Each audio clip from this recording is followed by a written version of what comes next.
आपके फल लोगों को स्पर्श करते हैं। आपकी मिनिस्ट्री नहीं, आपका कुछ और नहीं, आपके फल लोगों को स्पर्श करते हैं। आपका चरित्र, आपका विवेक, क्योंकि जो परमेश्वर की ओर से होकर निकलता है वो लोगों को स्पर्श करता है और दुनिया को बदलता है। पहले आपने सीखा था कि पवित्र आत्मा सहायता करता है आपकी प्रार्थना करने के लिए, पवित्रताई के लिए, पवित्र विश्वास के लिए, पवित्र वचन के लिए। अब आप सीख रहे कि अब अपनी इन 4 क्रियाओं को आप अपने जीवन में अपनाकर, डेली आप उसे अपनाकर आप अपनी आत्मा को परमेश्वर को सौंपते हैं। और उसके बाद फिर वही आत्मा अब शरीर के विरोध होता है। और अगर आप इन शरीर की इच्छाओं को काम करने देंगे तो ये आपकी आत्मा को, कह सकते हैं आपकी आत्मा कब्जे में हो जाएगी। आप अपने प्रतिदिन के कामों में अपनी समझ का उपयोग करते हैं, अपने परिवार में, अपने बिजनेस में, अपनी जॉब में, अपनी पढ़ाई में। इन 10 पॉइंट्स को आप लिख लेंगे। अगर आप इसे रोज करेंगे तो सचमुच आप परमेश्वर की महिमा को देखेंगे। हालेलुया। तो ये कह सकता हूं कि प्रार्थना, जो स्तुति, आराधना, धन्यवाद, अन्य भाषा में प्रार्थना और लहू को लगाना और रोज के लिए ऑयल को लगाना, अभिषेक को मांगना, जो इसके लिए महत्वपूर्ण हिस्से हैं। तो ये आपका प्रतिदिन का हिस्सा है कि आप स्तुति कर रहे हैं। रोज अपनी स्पिरिट को खोलें, चाहे खुद भजन गा के, चाहे भजन लगा के कुछ करें।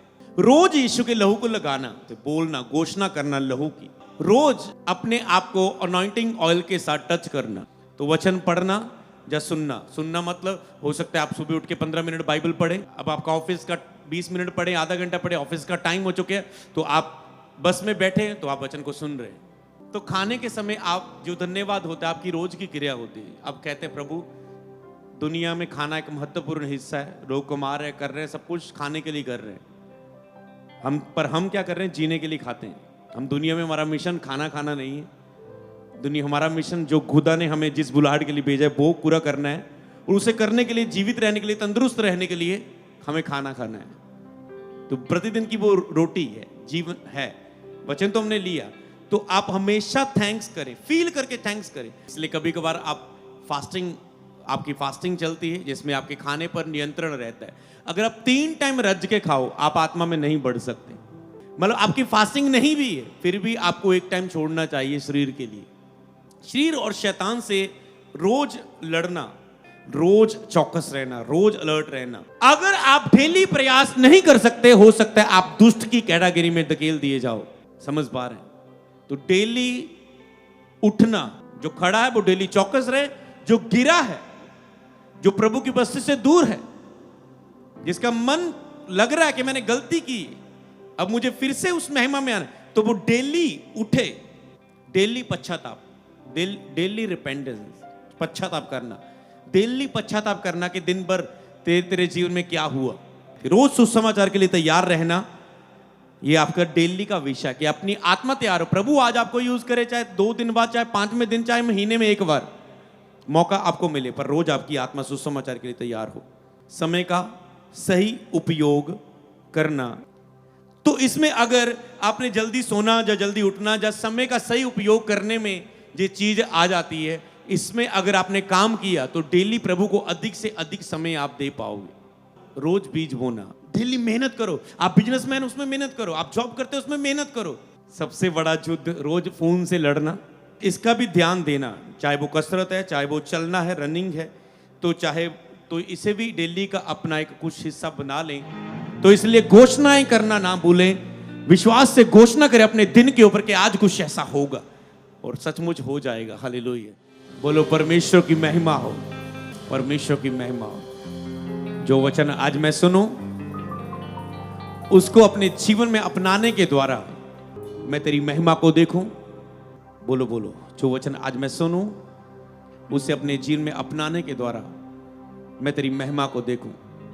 मुझे ग्रेस दे इस वचन को सुनने के लिए, हृदय की अच्छी जमीन पे ले जाने के लिए और फल लाने के लिए। पवित्र आत्मा मेरी सहायता करे इस वचन को सुनने के लिए, समझने के लिए। धन्यवाद पवित्र आत्मा। अब मेरी आत्मा तेरे हाथों में, इसे वचन के द्वारा सिंचाई करें, इसकी गुड़ाई करें, इसमें बीज को बोएं, इसमें फलों को लगाएं, और दुनिया उन फलों को खाकर उन फलों से तृप्त हो, आकर्षित हो और स्पर्श की जाए। यीशु के नाम में बोले आमेन। आमेन, आमेन, आमेन। अपने स्थानों में बैठ जाएं। आज का महत्वपूर्ण वचन आप ग्रहण करेंगे। जो 21 उपवास हमने रखे हुए हैं, उसकी अगली टीचिंग को मैं आपके सामने रखूंगा। एक विश्वासी के लिए हर रोज करने वाले 10 महत्वपूर्ण कार्य। एक विश्वासी के लिए हर रोज करने वाले 10 महत्वपूर्ण कार्य। बहुत से कार्य हैं, कुछ आप जोड़ सकते हैं बाद में इसके साथ, पर हम कुछ महत्वपूर्ण, कुछ 10 कार्यों की ओर हम बात करेंगे। एक विश्वासी के लिए, एक मसीही के लिए, चाहे वो पास्टर है, चाहे वो बिलीवर है, चाहे मतलब एक मसीही के लिए।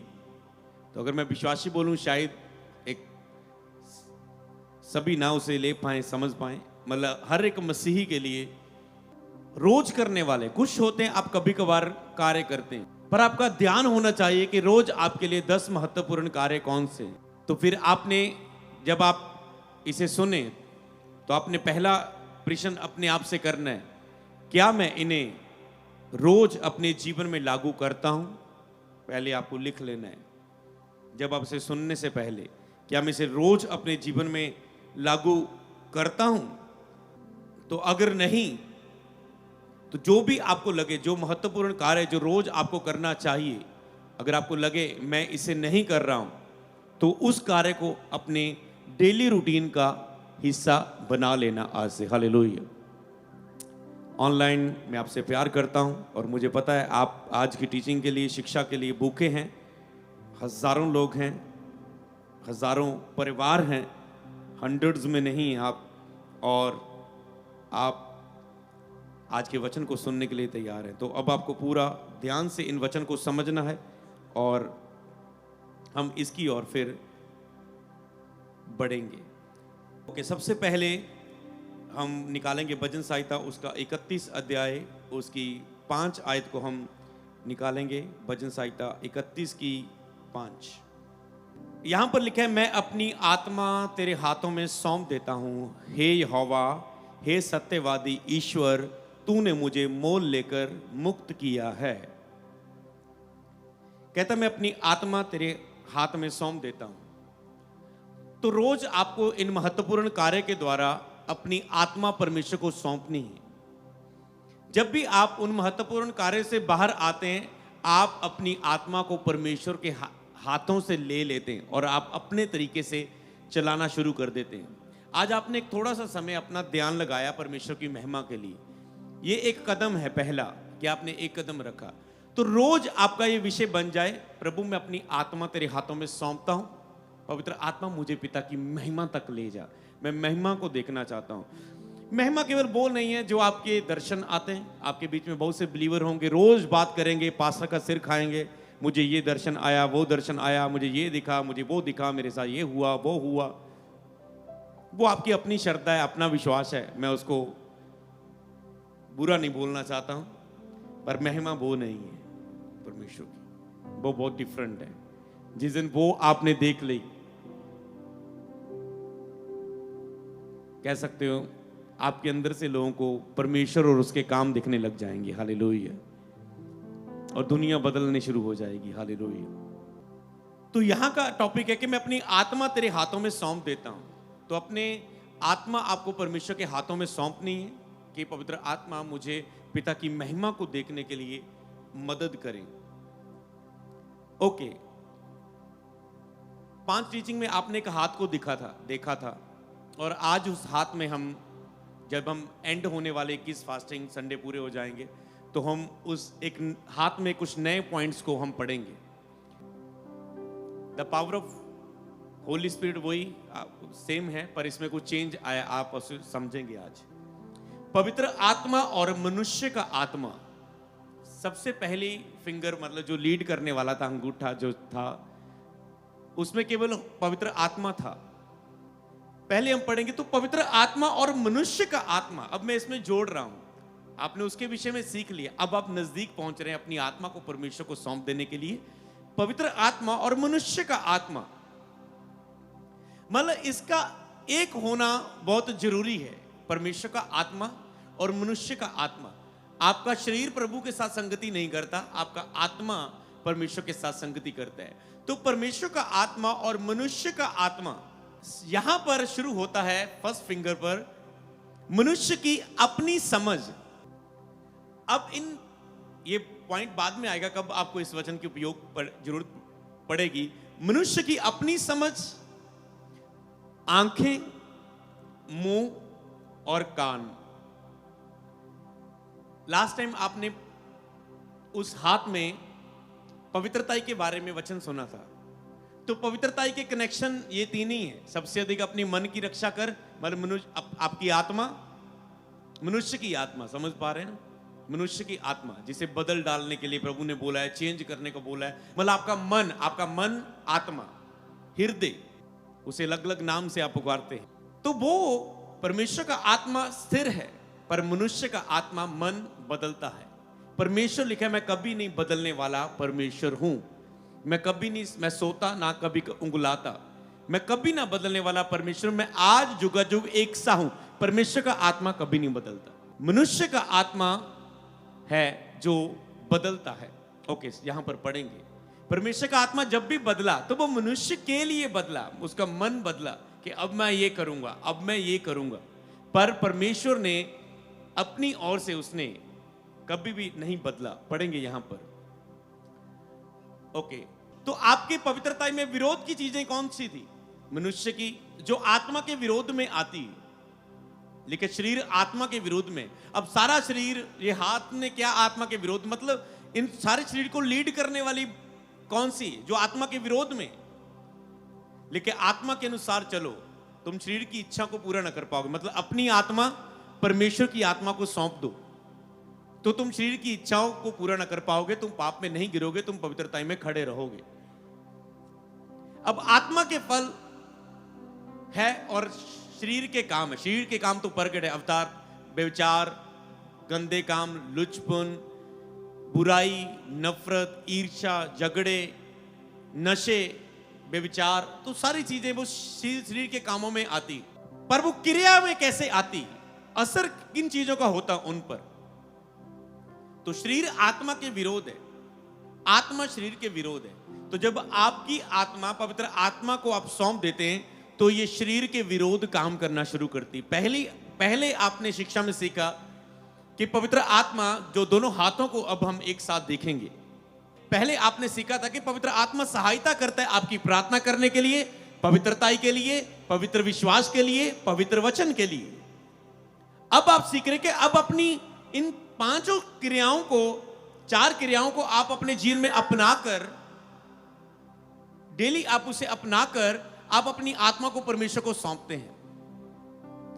और उसके बाद फिर वही आत्मा अब शरीर के विरोध होता है। और अगर आप इन शरीर की इच्छाओं को काम करने देंगे तो ये आपकी आत्मा को, कह सकते हैं आपकी आत्मा कब्जे में हो जाएगी। सबसे पहले आपकी आत्मा की कौन विरोध करता है? मनुष्य की अपनी समझ। लिखे तो अपनी समझ का सहारा ना ले, बल्कि संपूर्ण मन से परमेश्वर यहोवा पर भरोसा रख। आपके अपने सोच, आपके विचार, इसे दिमाग लगा लो, तुम सोच रख लो, दिमाग रख लो, दिल की बातें तुम्हारे दिल में जो आ रहा है, मतलब आत्मा में नहीं। तो ना तो अपना तेरा दिल की करदा, तेरा दिमाग की सोच रहा है, तेरी समझ की सोच रही है। ये मनुष्य की अपनी समझ है जो पवित्र आत्मा के विरोध करते। पास्टर अपनी समझ है, आप प्रेयर में अपनी समझ का उपयोग करते हैं। जो भी आप क्षेत्र में दुनिया में हो, आप अपनी समझ का उपयोग कर रहे होते हैं। उसने कहा अपनी समझ का सहारा ना ले, बल्कि संपूर्ण मन से, पूरी आत्मा से सौंप कर परमेश्वर पर भरोसा रख। तो सबसे पहले विरोध में है आपका अपनी समझ। तो दूसरे पर है आपकी आंखें, मतलब जिससे, जो आत्मा के विरोध करती, जिससे आप गिरते हो। उसके बाद आपका मुंह, जिससे आप अपने शब्दों से गिरते हो। उसके बाद हम वचन में चलेंगे, समझेंगे। उसके बाद आपके कान। 4 चीजें हैं जो आपका विरोध करती है। अब मनुष्य की अपनी आत्मा, अपनी समझ, उसकी आंखें, उसका मुंह, उसका कान, ये है जो पवित्र आत्मा का विरोध करते हैं।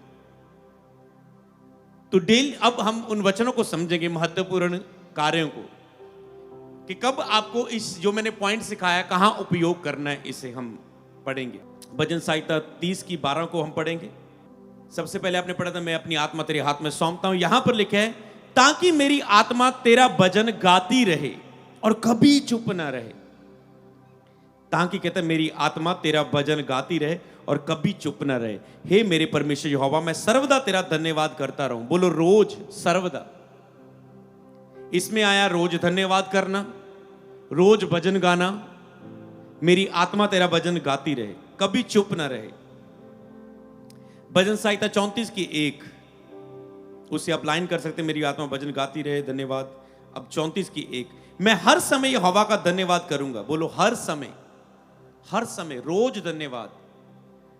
और उसकी स्तुति निरंतर मेरे मुख से होती रहेगी। बोलो निरंतर, मेरे मुख से, मुंह से उसकी स्तुति निरंतर होती रहेगी। देखो मुंह को तो चलना है, लेकिन जीभ चलती रहती, आग लगा देती। अगर स्तुति में से चलाओगे तो ये पाप के लिए नहीं चलेगी। स्तुति में नहीं चलाओगे, ये पाप के लिए चलना शुरू कर देगी और विरोध हो जाएगा, पवित्र आत्मा का आप विरोध करेंगे।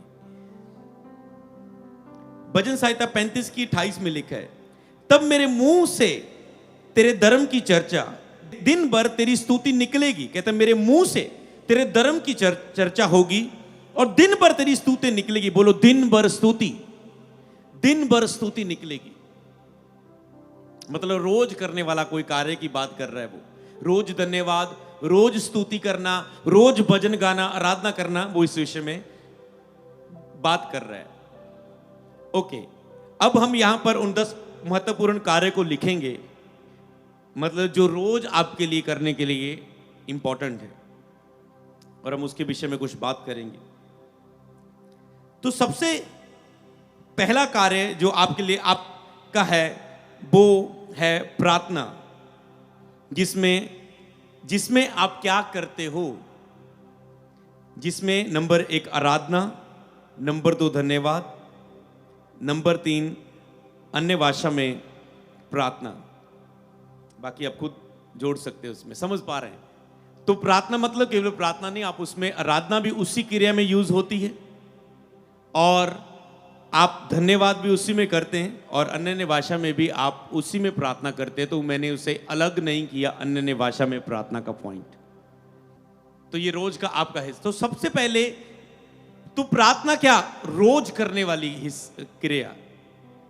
ओके, तो मूसा ने लगातार उस महिमा को देखने के लिए 40 रुका रहा। पेंतिकोस के दिन आत्मा को उतरने के लिए वो रुके रहे, रुके रहे जब तक, समझ पा रहे हैं। जब आप कोई लक्ष्य रखते तो आप बढ़ते जाते हैं। तो यहां पर इन वचनों में क्या कह रहा था, कहता मेरी आत्मा, अगर हम आराधना को पढ़े, मेरी आत्मा तेरा भजन रोज गाती रहे, कभी चुप ना रहे, मतलब निरंतर गाती रहे। मैं यहोवा को धन्य कहूंगा और उसकी स्तुति निरंतर मेरे मुख से होती रहेगी और उसका धन्य, और तेरी स्तुति के भजन निकलेंगे, मतलब रोज दिन भर तेरी स्तुति के भजन निकलेंगे।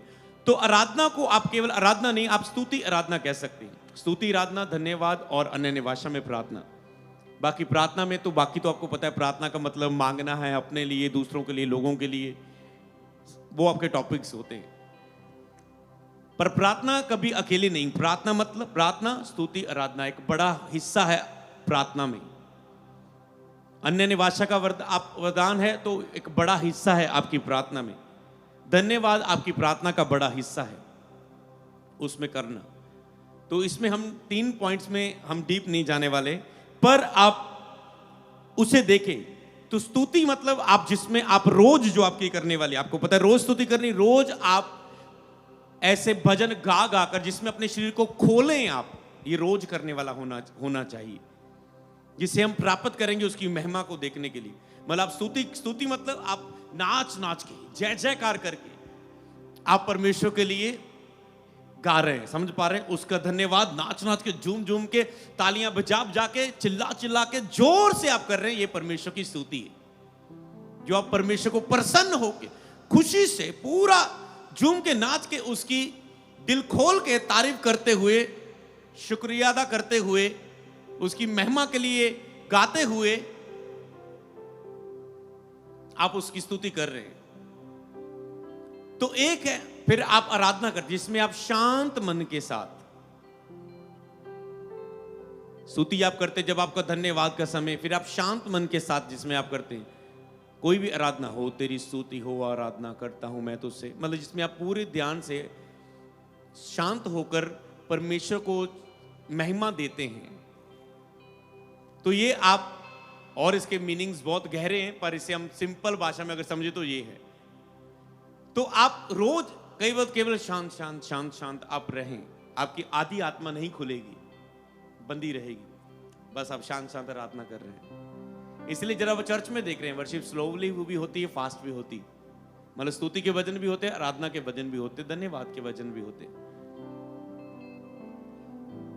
मान लो चर्च की वर्शिप अगर शुरू हो तो वो धन्यवाद के साथ शुरू हो, प्रभु की महिमा करते हुए धन्यवाद के साथ शुरू हो, उसके बाद आप आराधना कर सकते हैं, स्तुति कर सकते हैं प्रभु की, उसके बाद आराधना कर सकते हैं। उसमें जब आप आगे बढ़ रहे हैं तो आपको पता है स्तुति भी आपका रोज करनी है, आराधना भी आपको अपनी प्रार्थना में रोज करनी। अब प्रॉब्लम क्या है, अगर आपकी प्रार्थना में शेड्यूल वो है कि आप 15 मिनट प्रार्थना करते हैं, तो 15 मिनट में आप कितने स्तुति करोगे? अब 5 में एक भजन, प्रभु 15 मिनट धन्यवाद धन्यवाद धन्यवाद, ओ स्तुति स्तुति स्तुति स्तुति, ओ अन्य, समझ पा रहे हैं?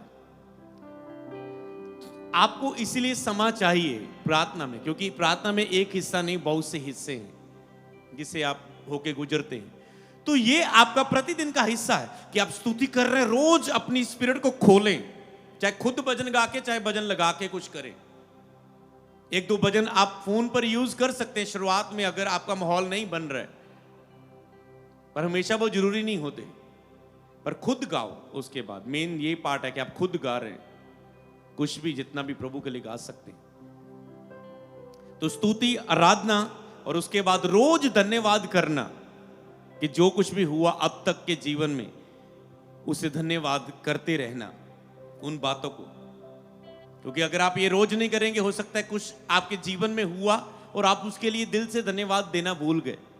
प्रतिदिन आपके जीवन में बहुत कुछ धन्यवाद के कारण होते हैं, और जब आप उसे रोज देना शुरू करते हैं आपके लिए धन्यवाद के विषय बढ़ते हैं। याद रखना, अगर एक व्यक्ति रोज थैंक्स करे तो उसके रोज थैंक्स करने के, आज आप 2 बातों के लिए थैंक्स कर रहे हैं, कल वो 4 होने वाली है, फिर 8 होने वाली है, फिर 16 होने वाली है, फिर घंटा घंटा होने वाली है। हालेलुया।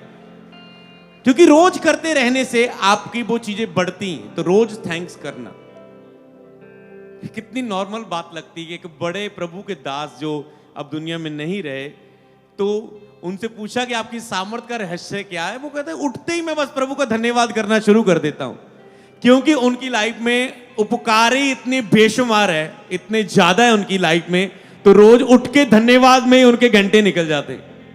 समझ पा रहे हैं? कल प्रभु आपने इनको हील किया, ये मुर्दा जिंदा किया, ये किया वो किया, चर्च में ये काम शुरू हुआ वो हुआ है, ये मिनिस्ट्री में ये हुआ वो हुआ, इस स्पिरिचुअल सन में ये हुआ, इसकी बढ़ोतरी, मतलब कहता है धन्यवाद ही मेरा बहुत होता है कि प्रभु के लिए थैंक्स ही बहुत है, क्योंकि रिलेशनशिप तो जुड़ा ही रहता है, कनेक्शन है। बस अब धन्यवाद करने के लिए प्रार्थना में बैठते हैं, स्तुति के साथ धन्यवाद कर सकते हैं, आराधना के साथ जब आप कहते हैं धन्यवाद के साथ स्तुति गाऊं, तो आप क्या कर रहे हैं?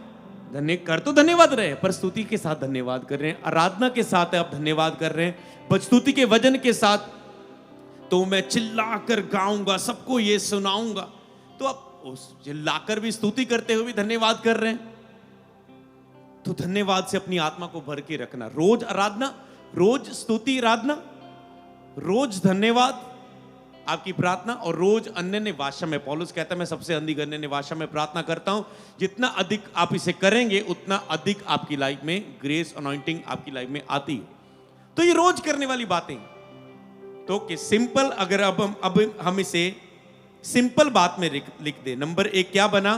प्रार्थना, जिसमें स्तुति, आराधना, धन्यवाद और अन्य भाषा में तो करना ही महत्वपूर्ण है। इसमें आप और जो जोड़ना है वो आपका पर्सनल, जो आपको फील हो रहा है आप उसे लिख सकते हैं, क्योंकि ये सीमित नहीं है कोई भी चीजें। समझ पा रहे हैं? मैं अकेला प्रार्थना नहीं बात कर रहा हूं, प्रार्थना जिसमें स्तुति, आराधना, धन्यवाद और अन्य भाषा की प्रार्थना शामिल है, का हिस्से शामिल है।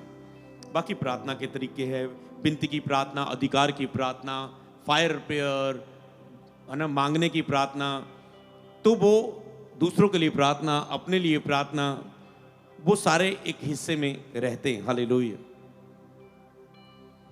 और उसी में जिसमें कह सकते हैं सोने से पहले प्रार्थना करना, उठते ही प्रार्थना करना, तो वो प्रार्थना के समय है। हालेलुया। उसमें मैं अगला हिस्सा ऐड करूंगा, क्योंकि उसमें मैंने आराधना, धन्यवाद, अन्य भाषा की प्रार्थना, और उसमें मैं लहू और अभिषेक का पॉइंट भी मैं ऐड करूंगा प्रार्थना में, जो रोज का हिस्सा है। इसे आप अलग से भी लिख सकते हैं, उसी में भी जोड़ सकते हैं। कई लोगों को जवाब मिला होगा कि मैं प्रार्थना कर रहा हूं, अब उनको जवाब मिला नहीं नहीं, मैं स्तुति बहुत कम करता हूं, मैं धन्यवाद, मैं आराधना के गीत कम गाता हूं, मैं अन्य भाषा में प्रार्थना नहीं करता, मेरी प्रेयर है, मेरे पास आधा ही घंटा होता है, तो अन्य भाषा की प्रार्थना करने के लिए टाइम ही नहीं बचता, खत्म हो जाता है। आपको जवाब मिला होगा। इसका मतलब आप शुरू करेंगे और रोज उसे अपना हिस्सा बनाएंगे। ऐसे आपको सभी वचन को समझना। तो रोज लहू को मांगना अपने ऊपर, ये रोज का कार्य है। कुछ होते हैं आपके मंथली कार्य, सालाना, जो रोज आपका हिस्सा है, उसे भूले ना। रोज लहू को लगाना। मैं अपने ऊपर यीशु के लहू को लगाता हूं, मैं अपने परिवार के ऊपर, अपनी कलीसिया, अपनी टीम, सबके ऊपर जो कुछ भी छूना है आपको, यीशु के लहू को मांगता हूं।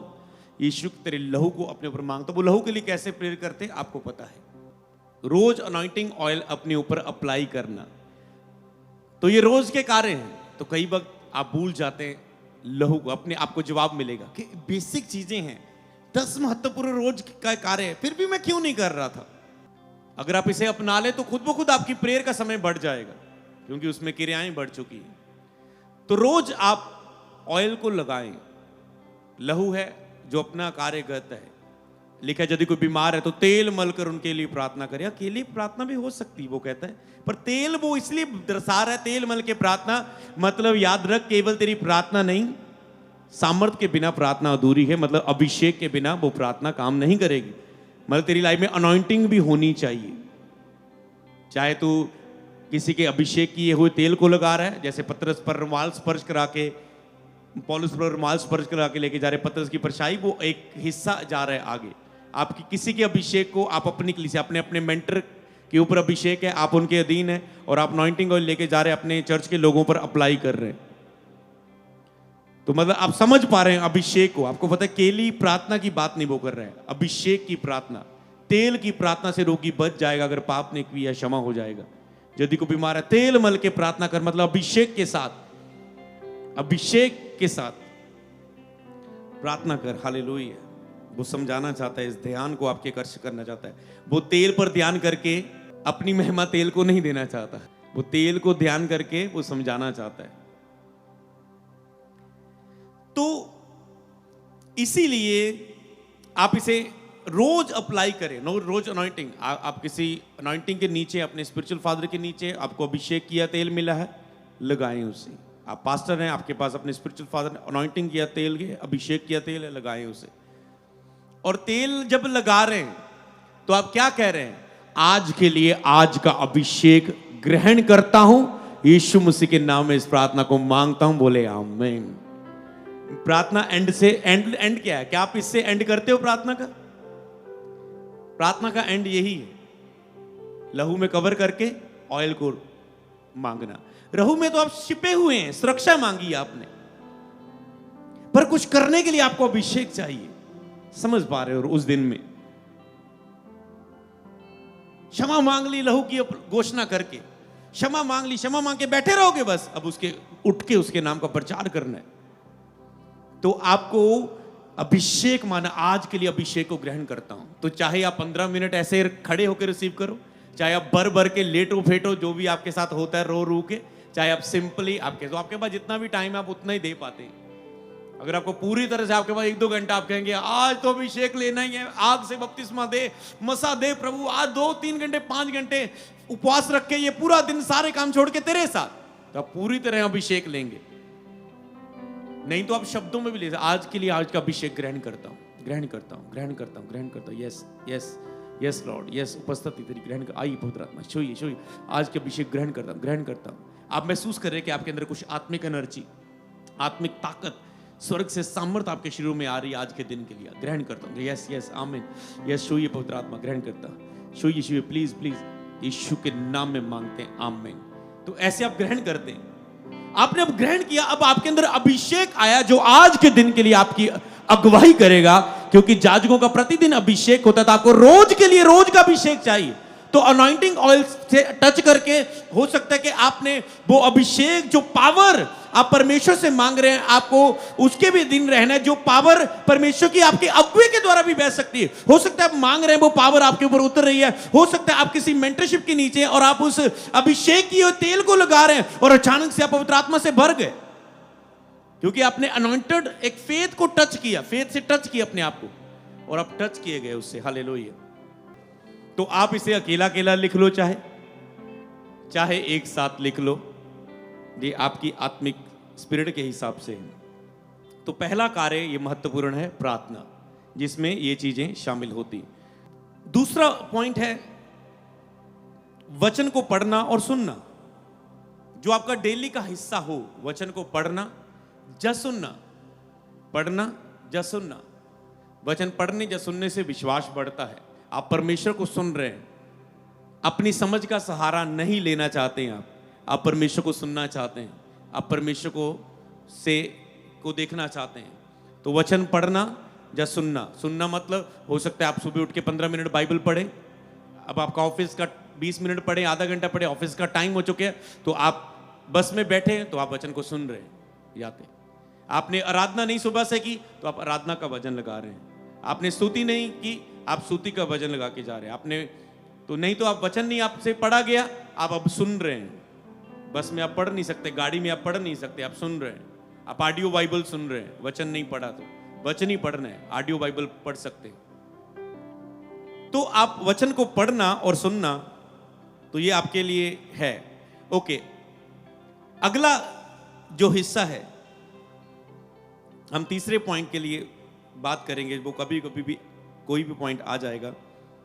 तो खाने के लिए रोज हम धन्यवाद करते हैं। जब जब भी हमको खाना मिलता है, हम परमेश्वर के लिए थैंक्स करते हैं कि प्रभु धन्यवाद। जब भी खाना आपके सामने, आप ही कहते थैंक यू जीसस। चाहे आप उसके लिए लॉन्ग प्रेयर करें, चाहे 1 मिनट की प्रार्थना करें, पर आप थैंक्स करते हैं हमेशा। तो ये आपका रोज का कार्य है।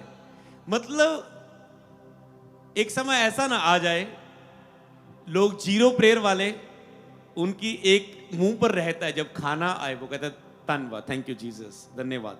ये तो निकलता है जीरो प्रेयर वाले लोगों में, प्रेयर में निकलता। अगर ये भी कभी निकलना बंद हो गया, मुझे नहीं लगता मुश्किल हो जाएगा जिंदगी जीनी। तो खाने के समय आप जो धन्यवाद होता है, आपकी रोज की क्रिया होती है। आप कहते हैं प्रभु, दुनिया में खाना एक महत्वपूर्ण हिस्सा है। लोग कमा रहे, कर रहे हैं, सब कुछ खाने के लिए कर रहे हैं। हम क्या कर रहे हैं? जीने के लिए खाते हैं। हम दुनिया में, हमारा मिशन खाना खाना नहीं है। हमारा मिशन जो खुदा ने हमें जिस बुलाहट के लिए भेजा है वो पूरा करना है, और उसे करने के लिए, जीवित रहने के लिए, तंदुरुस्त रहने के लिए हमें खाना खाना है। तो प्रतिदिन की वो रोटी है, जीवन है। वचन तो हमने लिया। तो आप हमेशा थैंक्स करें, फील करके थैंक्स करें। जब आप हमेशा फील करके थैंक्स करेंगे, धन्यवाद प्रभु इस खाने के लिए, आप हमें इतना अच्छा खाना देते, आज रेस्टोरेंट का अच्छा खाना आपने दिया, मैं आज तो इस बढ़िया होटल का अच्छा खाना मिला, आज एक सुंदर खाने को मिला, आज घर में मेरा फेवरेट फूड खाने को मिला। प्रभु कितने लोग हैं, आज ये बेस्ट फ्रूट, महंगी ये चीज इतनी प्रभु तूने मुझे दी। तो कईयों के पास ये नहीं है, प्रभु उनके लिए भी इंतजाम करना। और आपके अंदर एक दया का हृदय भी आता है कि लोगों को खाना मिलता रहे, कभी कोई भूखा ना रहे। प्रभु कभी की किसी की जरूरत मुझे बननी हो तो मैं बनूं, तो आपके लिए हमेशा थैंक्स आता है। तो ये सिंपल एक हृदय आपको उसके लिए रखना है। आप प्रतिदिन खाने के लिए थैंक्स करते हैं। तो खाने के साथ ही मैं एक चीज, खाने के साथ ही मैं जोड़ दूंगा फास्टिंग। तो खाने के लिए धन्यवाद, जिसमें आता है खाने पर नियंत्रण। मतलब खाने पर नियंत्रण भी आपका प्रतिदिन का हिस्सा है। तो मैं आत्मिक क्रियाओं की नहीं बात करने वाला, मैं 5-7 आत्मिक क्रियाएं बात करूंगा और 2-3 जो आपके लिए एक प्रतिदिन के जीवन में जरूरी है। हो सकता है वो सीधा बाइबल में ऐसे करके ना लिखी हो, और घूम घुमा के वो वहीं पहुंचती है। तो मतलब खाने में नियंत्रण और सही खाना चॉइस करना, ये आपके प्रतिदिन का डेली का कार्य होता है कि आप, हो सकता है आप एक ही टाइम फास्टिंग खोले और आप कुछ ऐसा खाएं वो आपको बाकी टाइम प्रार्थना में ना बैठने दे। हो सकता है आपका डेली का खाना कुछ रूटीन सही नहीं है, आप कुछ भी डाइट गलत ले रहे, कल बीमार हो जाएं और आपके 6 महीने उस बीमारी से बाहर आने में लग जाए रिकवरी के लिए। आपका लिवर, आपके सेल, आपके बीपी, आपका शुगर, आपका जो भी हार्ट के मतलब कुछ भी लोगों का होगा खाना, कई आज असर नहीं डालते, आने वाले टाइम में जब वो एज बढ़ती है वो असर चीजें लेकर आती। इसलिए इंसान को जैसे पाप करने का आज असर नहीं हो रहा है, बंदा पाप करता रहता है, कुछ साल बाद रिजल्ट देखता है कि मेरी लाइफ में ज्यादा रिजल्ट नहीं आया, मेरे बिजनेस, मेरा ये, मेरा वो, मेरी लाइफ, मेरी सेव, तो फिर उसे पता चलता है असर हुआ है। तो इसी तरह खाने, गलत खाने का आज रिजल्ट नहीं आता, आगे चल के पड़ता है। तो हमेशा उस आप खाना जो प्रतिदिन धन्यवाद जब कर रहे हैं, आपको ये भी समझना है कि मुझे सही खाना है, मुझे सही तरीके से खाना है। हालेलुया। प्रतिदिन मतलब पेट भर के जब खा लेना, कई बार वो भी प्रॉब्लम करता है, आप सुस्ती आएगी या कुछ भी आएगा, कोई प्रॉब्लम्स आएगी। तो पेट भर के तो खाने पर नियंत्रण, सीधा कह सकते हैं, मतलब इसमें फास्टिंग का पॉइंट जोड़ सकते हैं, जो प्रार्थना उपवास था। तो धन्यवाद, खाने के लिए धन्यवाद, जिसमें उपवास शामिल है, फास्टिंग आपका। मान लो आपने सुबह खा लिया, आपको पता है दोपहर को भी खा रहे हैं, या सीधा आप रात को खा रहे हैं, या आपने शाम 5, 6 बजे, 7 बजे तक खा लिया। ऐसा नहीं कि आप रात को 10 बजे तक, 11 बजे तक, 12 बजे तक खा रहे हैं और फिर खाते खाते बिना चले सो रहे हैं, गलत असर डाल सकता है, वेट को भी बढ़ा सकता है। बाद में उसे कम बढ़ाना मिनटों में इजी है, कम करने में पता कितना टाइम लगता है, 1 kg भी कम करने में कितना मुश्किल लगती है। कई बार फास्टिंग भी इसमें काम नहीं करती। फास्टिंग वेट को कम कर देगी पर पेट को कम नहीं करेगी, याद रखना। ऐसा भी है, आपको लगता है कोई नहीं, मेरे पास तो आत्मिक शेड्यूल है वेट रोकने के लिए।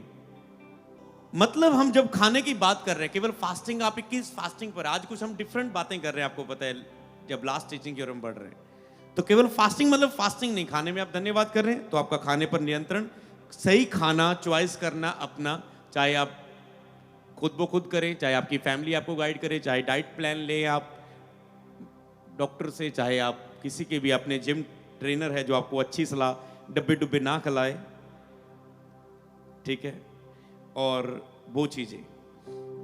तो उसके बाद हम अगले पॉइंट पर बात कर रहे हैं, वो है शरीर और शैतान से रोज लड़ना। ये रोज का काम है हमारा, आपको पता है, आप रोज इसमें हैं, शरीर और शैतान से लड़ना। ये खाने से लड़ना भी शरीर का एक हिस्सा ही रहता है, शरीर की अभिलाषा है अधिक खाना। तो मतलब शरीर की अभिलाषाओं से, जो मैंने वो बताई थी, अपनी समझ का सहारा, अब वो वचन आपको ले सकते हैं अब उन्हें अपनी माइंड में। समझ का सहारा, आंखें, कान और मुंह, ये 4 बातें, ये है शरीर। तो ये बाकी सारी इन चीजों पर असर डालते हैं। अब आपकी समझ, जो खुद आप सोचते हैं, जो सोचते रहते हैं, फ्री माइंड है, सोचता जा रहा है, टेंशन लेता जा रहा है, डरता जा रहा है, घबराता जा रहा है, चिंता करता जा रहा है, और आपकी दिशा को बदल रहा है। ये कर ले, इस बात के कारण सुसाइड कर ले, इस बात के कारण उसे गाली दे, इस बात को सोच सोच के उसको क्षमा ना करना, इस बात को सोच सोच के उससे नफरत करने लग जाओ, इस बात को सोच सोच के उसकी सेवकाई से जेलसी करने लग जा। और जो फिर आपके मन में चलता है आपको निर्धारित करता है, प्रभु देखता है आपका मन क्या है, और लोगों के मन पर नियंत्रण नहीं रहता, और इसी से आपकी अनॉइंटिंग, आपकी बढ़ोतरी तय होती है। मान लो कोई पास्टर है, कोई स्पिरिचुअल सन ही रख लो, और एक स्पिरिचुअल सन दूसरे स्पिरिचुअल सन्स को देखकर जले कि नहीं यार ये बढ़ रहा है, उसके अंदर ऐसी फीलिंग आए, इंटरनेट पर वो चेक करे, हाँ इसकी प्रॉब्लम आई, उसको अंदर से बोल नहीं रहा, वो अंदर से फील है, बढ़िया हुआ, यस थोड़ा सा कम होगा, ये इसके साथ ऐसा हुआ, बढ़िया हुआ, ज्यादा इसके मुझसे सब्सक्राइब ज्यादा बढ़ रहे थे, इसके व्यूज ज्यादा बढ़ रहे थे, बढ़िया इसके साथ ऐसा हुआ, ये बढ़ ना जाए। ओह इसने जमीन ले ली, ओह समझ पा रहे, मैंने नहीं ली। आपके अंदर ऐसी एक चीज पैदा होती है किसी के प्रति, और वो चीजें निर्धारित करती है कि आप आत्मा में नहीं हो। अगर ऐसी चीजें आपके अंदर होती, आप बोल तो नहीं रहे पर आपके अंदर चल रही है और आपकी ग्रोथ रुकती है, प्रभु देखता है ये स्पिरिचुअल माइंड नहीं, ये नहीं सोच नहीं रखता प्रभु उस पिंड के भी लोग उसके द्वारा बचाए जाए अधिक से प्रभु और बड़ी उसकी गैदरिंग, और बड़े कितने लोग बचाने वाले हैं प्रभु, और चूज कर। कुछ लोग ऐसे भी है, बड़ी मिनिस्ट्रीज भी, जो एक बड़ी मिनिस्ट्री दूसरी बड़ी मिनिस्ट्री में बीज ऑफरिंग हो रही है, नाम नहीं लेंगे एग्जांपल के रूप में, एक बड़ी मिनिस्ट्री दूसरी बड़ी मिनिस्ट्री में सीड को बो रही है, पूरी चैलेंज वाली मिनिस्ट्री को। क्यों कर रही है? कि हमारे फल हमारे अंदर मेंटेन रहे, कि हम किसी से जेलसी नहीं करते, हम सब चाहते हैं बड़े, हालेलुया। समझ पा रहे हैं कि हमारी जेलसी नहीं है, क्योंकि जब बोएगा वो बोलेगा इसका तो काम बन जाएगा, इसके तो और बढ़ेगा। अगर मैं इसमें बो रहा हूं तो जिसके लिए जेलसी आ रही है उसके लिए बो, उलट काम करो उसके लिए, अपने मन में तो कार्य कर। तो ये मतलब इसमें पॉइंट क्या बात कर रहे हैं कि अपनी, तो ये मन की बातें हैं जिसमें जो कुछ आपके अंदर क्रिएट होता है, आपकी सोच क्या है। तो प्रभु देखते हैं आपका मन परमेश्वर के सामने सीधा नहीं है। अय्यूब का मन प्रभु के सामने सीधा था, प्रभु ने बढ़ाया उसे। पतरस ने कहा अगर तुझे ये वरदान चाहिए, तू श्रापित है, तूने, तेरा मन परमेश्वर के सामने सीधा नहीं है, तू पैसों से ये वरदान लेना चाहता है, उसे डांटा। ये चरित्र ही है जो अभिषेक किया जाता है। तो इसे बनाए रखने के लिए चाहकर नहीं होएगा, प्रार्थना ही, ये डेली के काम करने ही आपको बढ़ाकर रख सकते हैं। प्रेयर में उन ऐसे मन में बनाकर रख सकते हैं। आत्मा के फलों में जीने से ही आप अभिषेक हो सकते हैं, जब आप आत्मा के फलों में जी रहे हैं, चल रहे हैं, हालेलुया। तो रोज शरीर से लड़ना मतलब जो मैं एक हाथ दिखा चुका हूं कि पवित्र आत्मा और मनुष्य की आत्मा के विरोध में ये शरीर का अभिलाषाएं, आपका मन, आंखें, मुंह और कान, जो सब मिलके एक दूसरे के साथ जड़ के आपकी आत्मा का कनेक्शन, मनुष्य की आत्मा परमेश्वर की आत्मा जुड़ ना जाए। दोनों हाथ देखिए उसमें, मनुष्य की आत्मा और परमेश्वर की आत्मा ये जुड़ ना जाए, ये चार चीजें मिलके प्रभाव डालती हैं। और शत्रु भी इन चारों चीजों का उपयोग करता है, शैतान। तो आपका रोज युद्ध है आपका इन चीजों से। तो जैसे लिखा है कि जो खड़ा है वह चौकस रहे, कहीं गिर ना जाए। जो खड़ा है, निरंतर बना है परमेश्वर की महिमा में, उपस्थिति में, वो चौकस रहे, कहीं गिर ना जाए। इसलिए चौकस रहने के लिए क्या करना है? तो चौकस रहना क्या है? रोज का काम है, रोज अलर्ट रहना। लिखो, रोज चौकस रहना, और शरीर और शैतान से रोज लड़ना। अगला ये 10 से भी ज्यादा भी हो सकता है, इसमें मैंने अलग ऐड कर दिया कि रोज चौकस रहना। तो चौकस रहना, कहीं गिर ना जाओ। तो जो गिरा हुआ है वो उठने की कोशिश करे रोज, उसके लिए भी ये क्या है? अगर कोई गिरा हुआ है तो वो रोज उठने की कोशिश करे। अगर कोई प्रभु की महिमा से दूर है तो क्या करना है उसे? ये रोज करने वाला काम है। अगर आप गिरे, अगर आप रोज उठने की कोशिश नहीं कर रहे, प्रभु के सामने आप डीठ साबित कर रहे हैं अपने आप को। रोज उठने की कोशिश करना है। अगर आप खड़े हैं तो रोज खड़े रहने के लिए चौकस रहना है। इन बातों को लिख लेना। तो रोज खड़े रहने के लिए चौकस रहना, शैतान को अवसर नहीं देना, शरीर को अवसर नहीं देना, उनकी अभिलाषाओं को अवसर नहीं देना। पढ़ेंगे इसके लिए भजन संहिता 15 की 1 से 5 तक। खड़े रहना, जहां उठना, इसके विषय में हम यहां देखेंगे। कहता है, हे परमेश्वर तेरे तंबू में कौन रहेगा? तेरे पवित्र पर्वत पर कौन बसने पाएगा? पवित्र पर्वत पर क्या है? परमेश्वर की महिमा।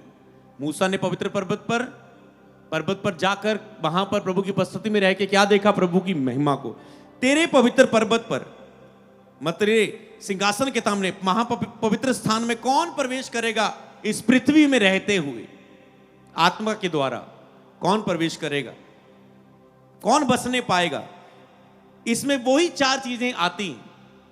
कहता है जो खराई से चलता है, आपका खरा मन, आपका मन धर्म के काम करता है और हृदय से सच बोलता है। आपका हृदय, वही आपका मन, आपका हृदय से सच बोलता है, सच्चा है हृदय का। मतलब अपनी समझ का वो सहारा नहीं ले रहे। जो अपनी जीभ से निंदा नहीं करता, वही बोलना आ गया उसमें। आपने वो हाथ सीखा था, बोलना आ गया। जो अपनी जीभ से निंदा नहीं करता, और ना अपने मित्र की बुराई करता है। वही जलन है अंदर, किसी के लिए चल रहा है कुछ, वो जो चल रहा है, ना ही किसी के लिए जलन करता है। मतलब जिसका मन ऐसे साफ है वो ही उसकी महिमा को देखेगा, अभिषेक सामर्थ को ग्रहण करेगा। और ना अपने पड़ोसी की जो निंदा सुनता है। इसमें सुनना आ गया, पहले जीभ आई बोलना, आपका पहले मन आया, आपकी समझ आई कि आपका विवेक कैसा है, फिर आया आपकी जीभ, फिर आया आपका कानून। ना अपने पड़ोसी की निंदा सुनता है। वह जिसकी दृष्टि में निकम्मा मनुष्य तुच्छ है, वह जो, मतलब दृष्टि, आंखों का देखना भी इसमें उसने उपयोग किया। जो यहोवा के डरवैयों का आदर करता है, जो यहोवा का डर रखते हैं वो उसका आदर करता है। हर एक व्यक्ति परमेश्वर का डरवैया है, डर रखता है। हमेशा हर मनुष्य का आदर करो, लेकिन सबका आदर करो। जो यहोवा के डरवैयों का आदर करता है, जो शब्द खाकर बदलता नहीं, चाहे हानि उठानी पड़े। फैसला लेकर बदलता नहीं, चाहे हानि उठानी पड़े, चाहे कुछ भी हो, खड़ा रहता है। जो अपना रुपया ब्याज नहीं देता, निर्दोष की हानि करने के लिए घूस नहीं लेता। निर्दोष की हानि करने के लिए रुपया ब्याज पर नहीं, मतलब चरित्र की बात कर रहे हैं। जो कोई ऐसी चाल चलता है, लिखा है कभी ना डगमगाएगा। तो एंडली पॉइंट को लाइन कर लेना, वो कभी नहीं डगमगाएगा। मतलब जो इन चार बातों को नहीं ले रहा है, मतलब आत्मा के फलों में है, शरीर को मौका नहीं दे रहे इन चीजों को बोलने को, सुनने को, देखने को, अपनी समझ को मौका नहीं दे रहे, लिखा हुआ कभी ना डगमगाएगा, ये खड़ा रहेगा। इसका मतलब चौकस कहां रहना है? कहीं देखो, कहीं तुम ऐसा ना बोलना शुरू कर दो प्रतिदिन के जीवन में। कहीं तू ऐसा सुनना ना, ये पवित्रता के टॉपिक में था संडे का सरमन सुनना। पावरफुल प्रभु ने लोगों के हृदयों में वो वचन बोया है होलीनेस का, जो उसे सुन लेगा वो खड़ा होगा ही होगा। तो सुनने के द्वारा कुछ ऐसा तो नहीं सुन रहे, किसी गलत संगति में, किसी ऐसी संगति में रहकर। क्या तुम चौकस रोज सुनने के द्वारा, रोज अपने बोलने पर, रोज अपने देखने पर तुम क्या देख रहे हो? रोज अपने मन पर क्या तुम फालतू का सोचते जा रहे हो जो तुझे गिरा देगा? ये तुझसे कुछ भुलवा देगा, ये तुझसे कुछ बुरा सुना देगा। समझ पा रहे हैं? ये बुरा कुछ दिखा देगा तुझे जो मन में चलता जा रहा है। तो इन चारों चीजों पर क्या तुम चौकस? वो कहते कभी डगमगाएगा नहीं, अब वो खड़ा रहेगा। यहां पर तीन बातों को मैं बताऊंगा, तीन वचनों में। एक तो खड़ा रहना एक व्यक्ति के लिए, दूसरा एक गिरा हुआ व्यक्ति, तीसरा जो गिरने के बाद उठ रहा है। मैं तीन व्यक्तियों की बात करूंगा यहां पर। एक व्यक्ति मतलब ऐसा व्यक्ति जो ऐसी फलों में चलेगा आत्मा के, ऐसे हृदय वाला, वो कभी डगमगाएगा नहीं, खड़ा रहेगा। अब मैं गिरे हुए व्यक्ति का मन बताता हूं, कौन गिरा हुआ व्यक्ति। भजन संहिता 36 की 1 से 4 लिखा है। भजन संहिता 36 की 1 की 4, दुष्ट जन अपराध मेरे हृदय के भीतर ये कहता है। कहता जो दुष्ट जन का अपराध है वो मेरे हृदय के भीतर, उसके विषय में ये कहता हूं, मेरा हृदय ये कहता है। उसने ये नहीं यूज किया परमेश्वर का आत्मा इसके लिए क्या कहता है। कहता है परमेश्वर का भय उसकी दृष्टि में नहीं है। कहता है परमेश्वर का डर उसकी दृष्टि में है ही नहीं। वह अपने अधर्म के प्रगट होने, मतलब आप देखना, क्या आप इस दुष्ट की कैटेगरी में हैं? एक होता है गिरने वाला व्यक्ति जो दुष्ट की कैटेगरी में नहीं है पर वो गिरता उठता है। समझ पाएंगे दुष्ट की कैटेगरी क्या है? कहते हैं जो परमेश्वर के भय उसकी दृष्टि में नहीं है, वह अपने अधर्म को प्रगट होने और गणित ठहरने के विषय में अपने मन में चिकनी चुपड़ी बातें विचारता है। मतलब उसका मन, जो मैंने बताया था, उसका मन में ऐसी गणित ठहरता है, अपने अधर्म के प्रगट होने और गणित ठहरने के विषय में उसका मन चिकनी चुपड़ी बातें विचारता है। मतलब एक तो वो पाप में है, ऊपर से अपने मन में अधर्म के विचारों में है, जिसका मन पश्चाताप में नहीं है, और उसकी बातें अनर्थ और छल की हैं। अपनी बुद्धि और भलाई के काम करने से हाथ खींचा है उसने।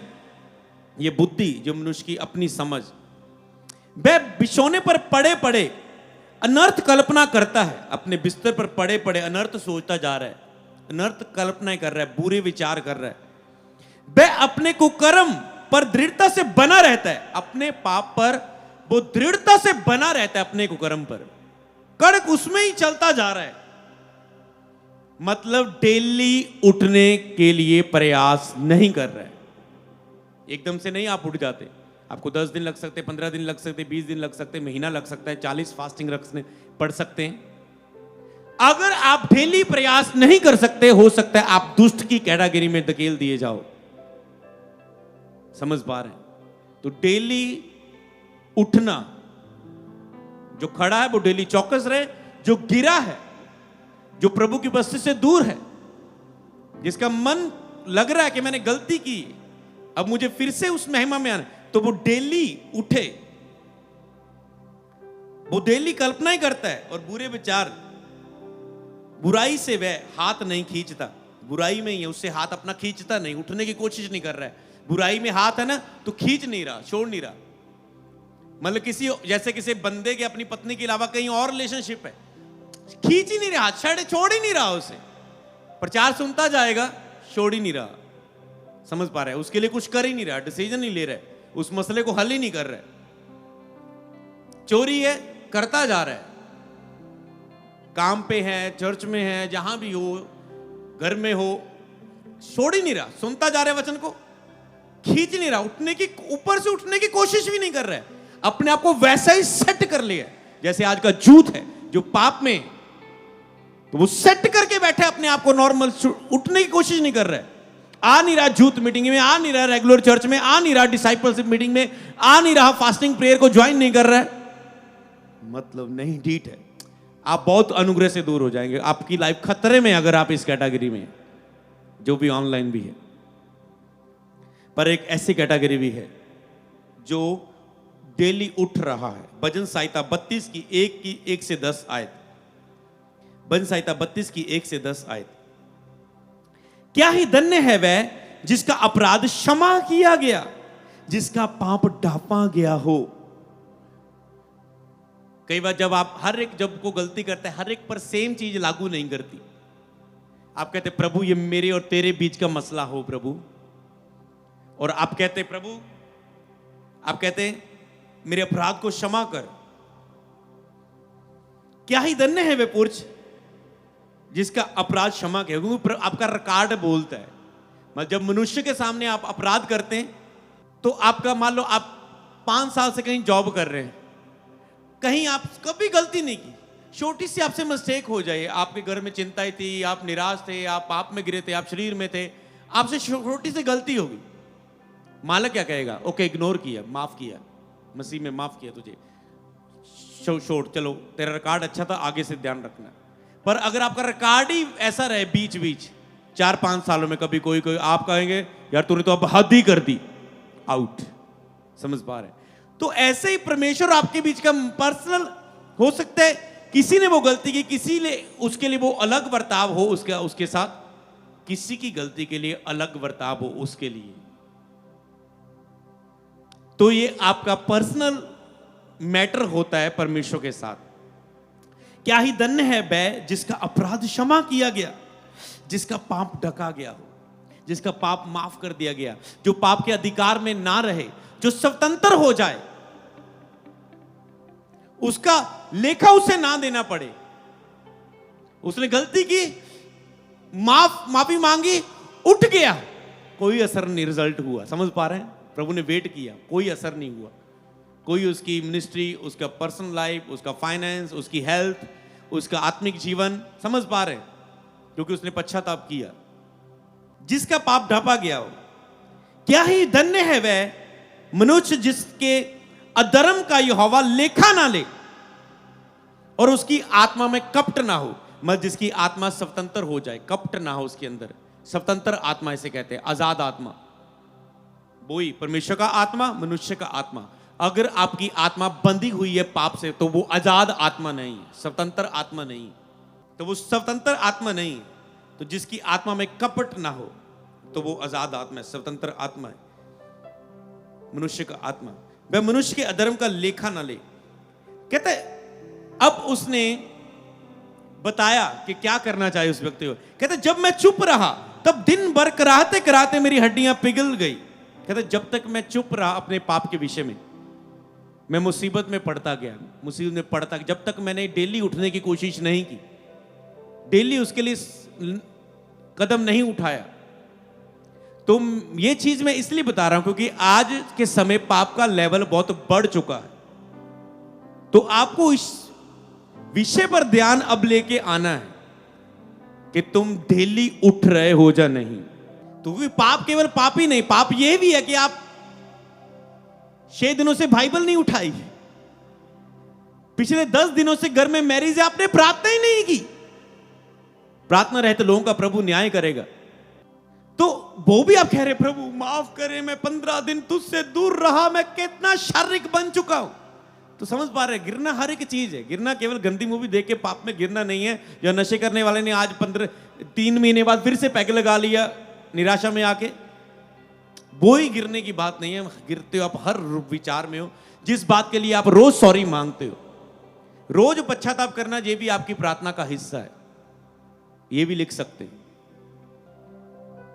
आपको पता है जब आप किसी को इग्नोर करते हो, आपने किसी के प्रति, अपने फैमिली मेंबर के प्रति कोई गलती की, प्रतिदिन के काम में आपने कुछ बोल दिया, गलती की, अनाज्ञाकारी की, और आपका कोई ध्यान नहीं है मैं सॉरी मांगू उस व्यक्ति से, तो क्या होगा? उस व्यक्ति का मन आपके प्रति कठोर हो जाएगा। एक तो इसने गलती की, एक तो ये मान नहीं रहा। होता ना, बच्चा गलती कर रहा है, मान नहीं रहा। हस्बैंड ने गलती की, मान नहीं रहा। पत्नी ने एक तो बोलने में गलती की, यहां पर ऊपर से मान नहीं रही। तो इसे बोलते कठोर आत्मा। आपको कहता मुझे क्या लेना देना, मैं सॉरी पहुंच के नीचा हो जाऊंगा, ऐसे ऐसे। आप केयरफुल नहीं है, पर रोज आप प्रेयर में जाते, लेकिन सूर्य अस्त होने तक तेरा गुस्सा शांत हो जाना चाहिए। गुस्सा कर, पाप ना कर। मतलब तुझे गुस्सा आया, किसी के प्रति गुस्से में हो तुम, रात को सूर्य अस्त मतलब तेरी रात की प्रार्थना से पहले तुम उसे माफ कर दे कि रात को प्रेयर में मैंने प्रभु के साथ बैठना है, कि मुझे उससे पहले लिखा, यदि तेरी प्रार्थना में तू आया, अगर किसी के साथ तेरा गुस्सा है, तूने किसी के प्रति गलती की है और अपने वो कठोर बन के क्षमा भी नहीं मांग रहे, तो अब वो प्रार्थना में बक बक करेगा, फिर वो बक बक वाली प्रार्थना रह जाएगी। 2 घंटे बैठेगा बक बक बक बक बक बक बक बक। प्रभु नहीं है वहां पर।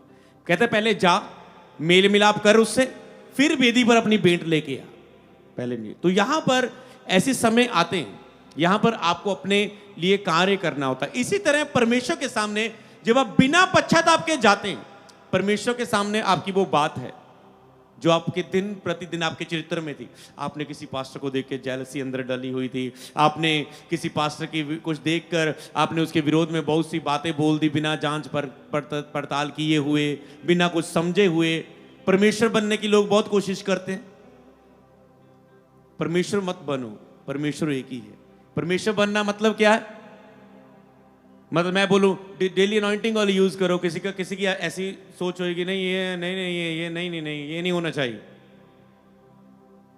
तो जल्दी लोग परमेश्वर बन जाते हैं, न्याय में पकड़ लेते हो चीज को। परमेश्वर नहीं बन जाना उस चीज में, तो उसलिए आपको पश्चाताप का हृदय रखना, उसमें डेली पश्चाताप आपका होना चाहिए। तो रोज पश्चाताप, रोज उठने की कोशिश।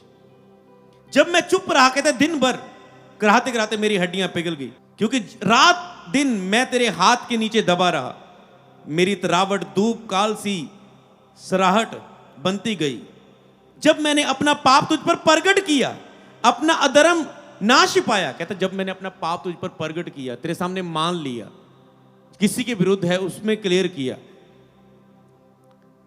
और कहा मैं यहोवा के सामने अपने अपराधों को मान लूंगा, तब तूने मेरे अधर्म को क्षमा कर दिया। जब भी आप मानते हैं वो आपको क्षमा करता है। कहते तब तूने मेरे अधर्म को क्षमा कर दिया। पहली कैटेगरी में वो गिरा है, कहता धन्य है जिसका अपराध माफ हो जाए। अगले 2-3 वचनों में वो कहता है कि मैं अपनी गलती को मान लूंगा। तो लास्ट में उसके वचन देखो, अब इस कारण हर एक वक्त तुझसे ऐसे समय में प्रार्थना करे जबकि तू मिल सकता है। कहता है हर एक व्यक्ति जो गिर जाए, ऐसे समय में वो प्रार्थना करे, ऐसे समय वो रोज वचन पढ़ना। एक गिर गए आज, फिर वचन बाइबल उठा ली, प्रेयर कर ली, गिर गए फिर प्रेयर वचन नहीं छोड़ रहे, चर्च आना नहीं छोड़ रहे, संगति नहीं मसीह लोग के साथ कर रहे, बस जो आपकी डेली आत्मिक क्रियाएं हैं, डेली ऑयल अप्लाई करना, डेली लहू को मांगना, डेली के अभिषेक को मांगना, मैं गिरा मुझे शैतान से लड़ने की ताकत दे प्रभु, डेली स्तुति के भजन गाना, डेली आराधना करना, डेली जो जो आपको दिल डेली के लिए सुन रहे, डेली शरीर से लड़ना, डेली शैतान से लड़ना, डेली अनॉइंटिंग ऑयल टच करना, आप डेली के काम पूरे कर रहे हैं, आप गिरते जा रहे हैं, धीरे धीरे गिरना कर्म होने लगा, वो आत्मिकता का असर होने लगा और आप उठ खड़े हो, समझ पा रहे हैं? तो ऐसे ही कहता है उस चीजों को लगा करना है। अगर आपकी ये डेली रूटीन हो जाए तो कभी भी ये टॉपिक नहीं रहेगा शिक्षा देने का चर्च में, नए लोगों के लिए होगा, आपके लिए नहीं, कि गिरने उठने को कैसे समझना है। आप डेली रूटीन रखो, डेली रूटीन वो रखो। धर्मी 1000 बार भी गिरे, उसने 2-3 बार शब्द नहीं यूज किया, धर्मी 5 बार गिरे, धर्मी 10 बार गिरे, 12 बार गिरे, उसने कहा धर्मी 1000 बार भी गिरे प्रभु यहोवा उसे उठाएगा, हालेलुया। तो वो धर्मी किस, यही है धर्मी जो अपना अपराध छुपाता नहीं, डेली उठने की कोशिश कर रहा है। डेली आत्मिक क्रियाएं करो, डेली जो आपके लिए एक मसीह होने के नाते जो डेली के कार्य उसे करो। मन लगे चाहे ना, आपको लगे ये परमेश्वर को ग्रहण नहीं होगा, बाइबल अभी पाप किया, अभी बाइबल उठा रहा हूं, प्रभु को ग्रहण नहीं होगा, कर, आपका मन चाहे जो मर्जी करे, आप उसे कर रहे हैं, आप डेली उठ रहे हैं, समझ पा रहे हैं? तो इसीलिए याद रखना, अंतिम दिनों में पाप बढ़ेगा, अनुग्रह उससे भी अधिक बढ़ेगा। तो अनुग्रह किसके लिए? जो अनुग्रह के सिंहासन के सामने जा रहा है, समझ पा रहे हैं? रोज जाओ उसके सामने, जो अनुग्रह के सिंहासन के सामने जा रहा है। कई बार हम कहते हैं कि हाँ, ये जो कुछ भी हमें मिला है ये हमारी अपनी ताकत से नहीं, ये प्रभु का अनुग्रह है जो प्रभु ने हमें दिया। मान लो आप पास्टर, मैं आपको मेंटरशिप में कह रहा हूं, ये प्रभु के अनुग्रह से मिलता है, पर क्या आप अनुग्रह के सिंहासन के सामने जा रहे हैं रोज संबंध में? क्या प्रतिदिन के संबंध में है परमेश्वर के साथ? एक होता है कभी रोज डेली प्रार्थना करना, वचन पढ़ना, बाइबल पढ़ना, ये रोज के दिन के काम करना। एक होता परमेश्वर के साथ संबंध जुड़ा हुआ। हो सकता है आप रोज बाइबल पढ़ रहे हैं, प्रेयर कर रहे हैं, रोज के ये 10 महत्वपूर्ण कार्य कर रहे हैं, ये भी हो सकता है कि फिर भी आपका अभी तक संबंध जुड़ा नहीं है। संबंध जुड़ा ये है कि उस समय आपको जोर नहीं लगाना पड़ेगा, आपकी ये डेली रूटीन के लिए आपको लड़ना नहीं बन जाएगा। आपका ये होगा कि मैं कब जाके परमेश्वर को मुंह दिखाऊं, आपका मन इतना प्यासा होगा, आपकी अंदर भूख होगी, आपका ये फेवरेट पार्ट बन जाएगा। इसका मतलब संबंध जुड़ चुका है। तो इसमें मैं पाप में गिरे हुए व्यक्ति की बात नहीं कर रहा हूं, जो डेली आप काम कर रहे हो सकते, फिर भी आपका संबंध जोड़ने के लिए एक स्ट्रॉन्ग रिलेशनशिप कह सकते हैं। आप कहते हैं नहीं, क्या संबंध नहीं है, मैं रोज प्रार्थना करता हूं, बाइबल पढ़ता हूं, 10 कार्य करता हूं। संबंध को मजबूत करने के लिए, असली रियल संबंध, जैसे उसने कहा अब्राहम के साथ मेरा नाता अलग है, मूसा के साथ मेरा नाता अलग है, पतरस के साथ मेरा नाता अलग है, समझ पा रहे हैं? जो उसके साथ जैसे हैं प्रभु उनके साथ वैसा ही है, हालेलुया, जैसा आप परमेश्वर के साथ है, ये है संबंध, हालेलुया। तो कहता है इस कारण भक्त ऐसे समय में प्रार्थना करे जब तू मिल सकता है। निश्चय जब जल की बड़ी बाढ़ आए तो भी उस भक्त के पास ना पहुंचेगी। कहता है अगर ये भक्त ऐसे रोज डेली के अपने महत्वपूर्ण कार्यों को डेली करता रहे तो जल की बड़ी बाढ़ भी आएगी, अब शैतान आने की कोशिश करेगा तो भी उस भक्त तक ना पहुंचेगी, क्योंकि अब वो सुरक्षा में आ जाएगा। हालेलुया, बोले आमीन। तू मेरे छिपने का स्थान है, सारी प्रेयर चेंज होगी। तू मेरे छिपने का स्थान है, तू संकट में मेरी रक्षा करेगा, तू मुझे चारों ओर छुटकारे के गीतों से घेर लेगा, क्योंकि रोज वो छुटकारे के गीत गा रहा है, स्तुति का भजन गा रहा है। कहता है अब तू मुझे अपनी उपस्थिति में घेर लेगा और मैं सुरक्षा को पाऊंगा। छिपने का स्थान है। कहता है अब परमेश्वर की ओर से वो बोल रहा है मैं तुझे बुद्धि दूंगा, जिस मार्ग में तुझे चलना होगा उसमें तेरी अगुवाई करूंगा। मतलब ये व्यक्ति अब उठ चुका है, अब परमेश्वर इसको लीड करने लगा है। कहता है अब मैं तुझे बुद्धि दूंगा। पहले वो सुरक्षा देता है उसे। आप उठना चाहते हैं, पहले मसा नहीं आएगा, पहले आप उठना चाहते हैं, आप रोज संबंध को बना रहे हैं, संबंध जुड़ गया, फिर उसके बाद आएगा कि वो आप उसके अंदर छिप जाएंगे। अब जो डेली शरीर के कारण आपके ऊपर असर हो रहे हैं वो खत्म होने शुरू होंगे, छुटकारे होने शुरू होंगे। फिर मैं कहता है मैं तुझे अब कहता है अब उसके बाद खड़ा करने के बाद वो कहता है मैं तुझे बुद्धि दूंगा, जिस मार्ग में तुझे चलना होगा मैं तेरी अगुवाई करूंगा। अब ये वो टाइम आ गया कि संबंध जुड़ गया है कि अब प्रभु तुझे मार्गदर्शन करना शुरू करेगा, अनॉइंटिंग देनी शुरू करेगा, अभिषेक देना शुरू करेगा, काम देना शुरू करेगा, रेवलेशन देना शुरू करेगा, बढ़ाना शुरू करेगा, ब्लेस करना शुरू करेगा। मैं तेरी अगुवाई करूंगा, मैं तुझ पर कृपा दृष्टि रखूंगा, सम्मति दिया करूंगा। तुम घोड़े और खच्चर के समान ना बनो जो समझ नहीं रखते, उनकी लगाम रास से रोकनी पड़ती है, नहीं तो वह वश में नहीं आने पड़ते। कहता है इनको प्रार्थना में समझाकर बिठाना पड़ता है। जैसे कई होते हैं माता पिता बच्चों को फोर्स कर रहे हैं, प्रेयर में बैठो बैठो, किसी ने आपको फोर्स किया इसलिए आप बैठे पर आपका संबंध नहीं है। पत्नी ने फोर्स किया आप बैठे पर आपका संबंध नहीं है। पति ने फोर्स किया आपने बाइबल उठाई, आपका संबंध नहीं है। फोर्स किया गया कि आपने फास्टिंग रखा दी चर्च, नहीं तो आप तो रखने वाले नहीं थे। समझ पा रहे हैं कि आप उसे फॉलो कर रहे हैं पर आपका रिश्ता, इसका मतलब रिश्ता नहीं है अभी। तो वो कह रहा है जब आपके खुद आपके अंदर ऐसा मन आने लगे, कहता है उनकी लगाम उनके वश में नहीं आने की। दुष्ट को तो बहुत पीड़ा होगी परंतु जो यहोवा पर भरोसा रखता है वह करुणा से घिरा रहेगा। फिर कहता है भरोसा रखो अपने परमेश्वर पर, आप करुणा से घिरे रहेंगे। वो रोज दिन दिखाएगा, नया डाल बनकर बचाएगा और आपको अगुवाई करेगा। जो यहोवा पर भरोसा रखते हैं वो करुणा से घिरा रहेगा। प्रभु रोज आपके लिए करुणा करने के लिए तैयार, उसका दया सदा की। हालेलुया। भजन संहिता 40 की 1 से 4 तक कहता है मैं धीरज से यहोवा की बाट जोता रहा और उसने मेरी और झुककर मेरी दुहाई सुनी। तो पहला काम क्या है? आपको धीरज से प्रभु की बाट जोते रहना है। रोज उठें, रोज कार्य करें और आप उसकी बाट जोते रहें, डेली कार्य करें। उसने मुझे सत्यानाश के गड्ढे और दलदल के बीच में से उबारा, मतलब खड़े करने की बात कर रहा है, और मुझको चट्टान पर खड़ा करके मेरे पैरों को दृढ़ किया। उसने मुझे एक नया गीत सिखाया और परमेश्वर की जो स्तुति का है। बहुतेरे ये देखकर डरेंगे और यहोवा पर भरोसा रखेंगे। क्या ही धन्य वह पुरुष जो यहोवा पर भरोसा करता है और अभिमानियों के मिथ्या की ओर मुड़ने वालों की ओर मुंह ना फेरता हो। धन्य है वह, कहता है जो यहोवा पर भरोसा करता है। धन्य है वह जो यहोवा पर भरोसा करता है। तो इसलिए यहां पर यहोवा पर भरोसा करने की बात वो कह रहा है। कहता है धन्य है वह जो यहोवा पर भरोसा करता है। तो पहले आपको इंतजार करना है, डेली उठने की कोशिश करते रहना है। दूसरा भरोसा करना है कि वो आपको कभी नहीं गिरे रहने देगा। धर्मी 7 बार भी गिरे प्रभु यहोवा उसे उठाएगा। मनुष्य की गति यहोवा की ओर से होती है, चाहे वो गिर भी जाए तो भी पड़ा नहीं रहेगा क्योंकि प्रभु उसका हाथ थामे रहता है। तो इसीलिए आपको भरोसा रखना है अपने परमेश्वर यहोवा पर। कहता है ना तो जीवन, ना मृत्यु, ना वर्तमान, ना भविष्य, कोई चीज मुझे परमेश्वर से अलग नहीं कर सकती। शैतान आपको अनेक तरीकों से परमेश्वर से अलग करने की कोशिश कर रहा है, पर आपको भरोसा रखना है और रोज कोशिश करते जाना है उठने की। और उठे हैं, गिरे नहीं है किसी चीज में, पर संबंध नहीं है। एक वो लेवल भी ठीक है, आप गिरे नहीं है पर आपका संबंध नहीं है। और रोज संबंध ना होने का आप पश्चाताप कर रहे हैं, रोज पश्चाताप कर रहे हैं, सहायता मांग रहे हैं और आप रोज उठने की कोशिश कर रहे हैं। भरोसा रखो, वो आपको खड़ा करेगा। कईयों का भरोसा टूट जाता है, अब मैं नहीं खड़ा होने वाला, अब नहीं खड़ा होने वाला, अब तो ये हाथी हो गई, मेरी आदत बन चुकी। भरोसा रखो, वो आपको कभी नहीं छोड़ने वाला। हालेलुया। ये परमेश्वर की हृदय है जो आपके लिए खोला जा रहा है। ये परमेश्वर का हृदय कभी नहीं, कभी नहीं, कभी नहीं, कभी नहीं।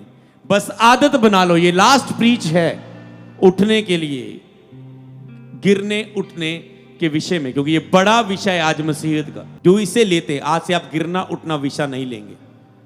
आज आप रखेंगे रोज खड़े रहना और रोज संबंध के लिए उठते जाना। बस संबंध टूटा है, आप उसे गिरा नहीं शब्द यूज करेंगे, केवल संबंध टूटा है। और गिल्टी फील ने और दूर कर दिए संबंध से। बस उठते रहना, उठते रहना, उठते रहना। तो समझ पा रहे, ये आपका डेली का कार्य है जो आपने लिखा। तो रोज शैतान से लड़ना, रोज अपने आप को फलों में चलाना और रोज शरीर के जो काम है उससे चौकस रहना। हालेलुया। रोज फलों में चलना, वो उसी के हिस्से में आता है। हालेलुया। आत्मा के अनुसार चलने में। ओके, अगले लास्ट कुछ पॉइंट हम बोल देते, आप उसे लिख लें। अभी जो डीप चीजें जिनको बताना था वो कंप्लीट हो चुकी हैं। सुसमाचार के लिए, रोज सुसमाचार के लिए तैयार रहना। क्या आपकी आत्मा रोज सुसमाचार के लिए तैयार करते हैं? आप रोज के लिए अभिषेक रहने के द्वारा ये होती है। जब रोज डेली संबंध रखते हैं, आप कहते हैं मेरी आत्मा सुसमाचार के लिए तैयार है। मैं कहीं भी जाता था, प्रभु मुझे सुसमाचार के लिए उपयोग करे। आपकी आत्मा जब दिलेर रहती, अगर आप संबंध में नहीं है, कोई बंदा आपके साथ है, आपको वो सुसमाचार सुनाने से आपको रोकता, आप कहते हैं मैं सामर्थ्य में नहीं हूं, मैं गिरा हुआ हूं, मैं तैयार नहीं हूं, मैं प्रेयर में नहीं हूं, इसलिए आपकी आत्मा तैयार नहीं रहती। अगला पॉइंट है समय का सही उपयोग करना। ये पॉइंट आपका रहेगा, और अपने रोज समय का सही उपयोग करना। अब समय का उपयोग सही करना मतलब अपने कह सकते हो रोज, इसमें आपका रोज रात को सोने से पहले अगले दिन का टाइम टेबल रेडी करना। कि आपको पता है प्रार्थना करने से सोने जा रहा हूं, अगला दिन मेरा शेड्यूल क्या है। तो आपके पास अगर वो शेड्यूल रेडी है, आपका टाइम फालतू में नहीं जाएगा। आपका काम केवल उसी प्रार्थना करके वो अगले दिन के शेड्यूल को लेना है। आत्मा अगले दिन क्या करूं, आप जो मन में आ रहा है, जो कोई बंदा आपको खींच के लेके जा रहा है, आ जाओ भाई चलिए आज, आओ आज खाने चलते हैं, आओ घूमने चलिए, आओ आज थोड़ा सा खेलते हैं, आओ आज ये करें, अब खींचे जा रहे हो। पर अगर आपने आत्मा के साथ सुबह शाम रहकर एक शेड्यूल मांगा, अगले दिन मैं क्या करूं, मुझे अपने कौन से काम करने, आप बिजनेस है, आप जॉब करते हैं, आप सेवकाई में हो, आपके प्रतिदिन जो भी कार्य है आप उसे ले रहे हो सकता है आत्मा कहे फैमिली टाइम दे, हो सकता है आत्मा कहे ये इस कार्य को कर, मिनिस्ट्री के इस काम को करना है, हालेलुया, इस डिपार्टमेंट में काम करना है। तो समय का सही उपयोग करना, जिसमें आता है कि रोज अपने अगले दिन के लिए अपने शेड्यूल को तैयार रखना, जिसमें यह भी आता है कि रोज जल्दी सोना और जल्दी उठना, मतलब नींद पर नियंत्रण। ये डेली का कार्य होता है आपका, जिसमें जैसे खाने पर नियंत्रण था, तो डेली नींद पर नियंत्रण, जल्दी सोना और जल्दी उठने पर। ये डेली के सब काम लिख लें और रोज लड़ना शुरू कर दे, क्या मैं डेली के ये सब काम कर रहा हूं। आपका फालतू समय नहीं निकलेगा। एक तो लोग सचमुच बिजी हैं कि उनके पास प्रेयर के लिए कम टाइम है। याद रखो, जो बेलड़ है और वो प्रेयर नहीं कर रहे, खतरे में हो तुम, समझ पाए। इसीलिए मैं कह रहा हूं समय का सही उपयोग करना, ये हमारे जीवन का डेली का एक फाइट होगी आज से 21 दिनों की फास्टिंग में। हालेलुया। इसे आप सेट करेंगे अपने कुछ चीजों को, कुछ सिस्टम्स को आप तोड़ेंगे कि आपका एक ही टाइम है सोने का, एक ही टाइम है उठने का। नए टाइम्स में अपनी लाइफ को लेके जाएंगे, मतलब क्योंकि उसी में शरीर की लिमिट होती कि इतने बजे आपने फोन चलाना है, इतने बजे आपको गिरना ही है, इतने बजे आपका टाइम वेस्ट होना ही है। तो वो शेड्यूल्स को चेंज कर दो, नए समय में एंटर करें। हालेलुया। क्योंकि शैतान और शरीर ने कुछ लिमिटेड, जैसे होता है ना कि लोग कहते हैं रात को 12 बजे मुझे दुष्टात्मा के अटैक होने ही होने हैं, तो मतलब सेट होते हैं शरीर और शैतान के कई बार टाइम सेट होते हैं आपकी लाइफ के लिए। तो समझ पा रहे, रोज अपने समय का सही उपयोग करना, रोज जल्दी उठना, रोज सोना जल्दी और अपनी नींद पर नियंत्रण करना, ये एक हिस्सा है हालेलुया डेली का। अगला है रोज बीज को बोना। डेली आप जब प्रेयर में जाते हैं, आप अपना सीड लेके जाते हैं। अब दशवांश तो आपका एक हिस्सा ही है। स्पेशल सीड आपका जब मन करता है, आप जब बोने जा रहे हो, महीने बाद आपका दिल करता है, कोई काम होता है, बो देते हो। पर आपका डेली बोना, कि आप डेली आप अपनी प्रार्थना की विधि पर जा रहे हैं, आप डेली एक सीड निकाल रहे हैं, 100, 10, 20, 50, 500, जो भी आपका उस दिन धन्यवाद करते हुए प्रभु को दिल कर रहा है। जब आप धन्यवाद दे रहे, प्रभु बहुत ब्लेस हुआ, प्रभु वो 3 दिन, प्रभु ये बीज आज आप प्रेयर में फील कर रहे हैं, आप कर्म के साथ भी धन्यवाद दे रहे हैं प्रभु को। तो डेली सीड बोना, तो ये हर एक बंदा नहीं फॉलो करता, पर इसे आप डेली सीड फॉलो करें। जब आप दशवांश बो रहे हैं, उस सीड को आप दशवांश में ऐड कर दे, वो आपका स्पेशल सीड बन जाएगा। हालेलुया। एक समय एकदम से आपको नहीं निकालना पड़ेगा। तो आप डेली प्रभु को थैंक्स कर रहे हैं। और मेरा केवल डेली सीड नहीं है, मेरा डेली बिग सीड है, मेरा डिफरेंट पार्ट है कि डेली मैं केवल सीड नहीं निकालता हूं, मेरा डेली एक बड़ा सीड होता है जो मुझे डेली निकालना होता है। मतलब रोज एक बड़े सीड के लिए मरना, कि पैसा मेरा कभी लालच ना रहे। तो ये आपका एक बोना डेली का हिस्सा है। जो चीजें आपको लगे मुझे शुरुआत करनी चाहिए, इनमें से शुरुआत करो। जो चीजें आपको लग रहा है मैं नहीं कर रहा हूं, उसे करो। अगर जो चीजें आप ऑलरेडी कर रहे हैं, अपने लिए आनंदित हो जाए। एक बार ताली बजा दो अपने लिए। हालेलुया। तो समझ पाए, इन चीजों को आप रखेंगे। अगला पॉइंट, अगर आप घर जाके ने डीप पढ़ के देखना और अपना शेड्यूल रेडी करना, तुम आत्मा से भरोगे। देखना, घर जाके इसमें खुद काम करना, डेली, हर रोज। अगला पॉइंट है, हर रोज मेहनत करना अपनी बुलाहट में। मेहनत करना हर रोज। आप कितनी मेहनत कर रहे हैं? आप सेवकाई में हो सकते हैं, डेली के समय में आपने कितनी मेहनत की रोज। ये नहीं कि आपने एक महीने में एक बड़ी मीटिंग कर ली, आज तक मैं का क्रूसेड काट लिया बड़ा। नो, डेली मेहनत करना।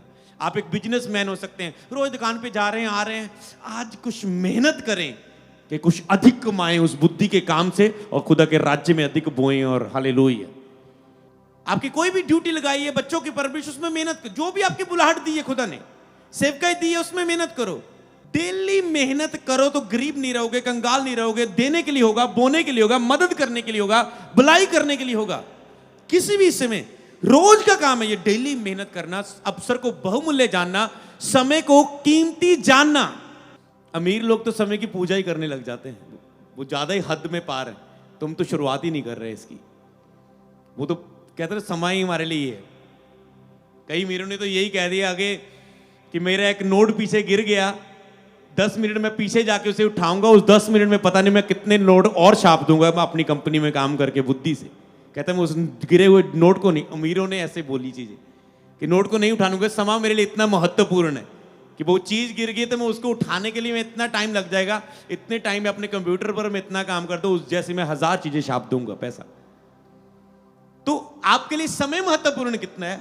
क्यों ना हम भी अपना समय पूरा मेहनत के साथ खुदा की सेवा के लिए लगा देंगे, तो फिर आप कहेंगे एक साल में अधिक बढ़ोतरी, अगले साल में और अधिक बढ़ोतरी। क्योंकि अगर आप डेली मेहनत करना सीख जाए तो साल बाद देखेंगे दुनिया देख के आपके जैसा बनना चाहेगी, आपके जैसी सेवकाई चाहेगी, आपके जैसी ग्रोथ चाहेगी। बोले आमीन, हालेलुया। डेली मेहनत करना। तुम स्टूडेंट हो, मेहनत करो। तेरे 8 के एग्जाम है, 10th के एग्जाम है, +2 के इंतजाम है, तो तुझे कुछ प्रभु और करने को नहीं कह रहे। अभी डेली मेहनत करो अपनी पढ़ाई पर।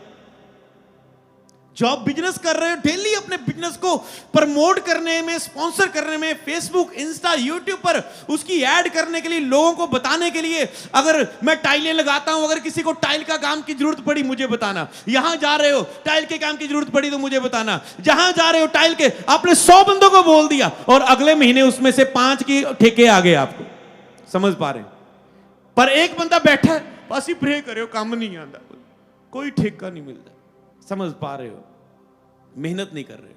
तो यही चीजें मैं ऑफिस में समझाता हूं कि मेहनत बढ़ाओ, ऐड करो। नहीं तो 15 साल तक वही 15 साल से काम कर रहे हो। क्या सिलाई दी मशीन है, कपड़े सीने हैं।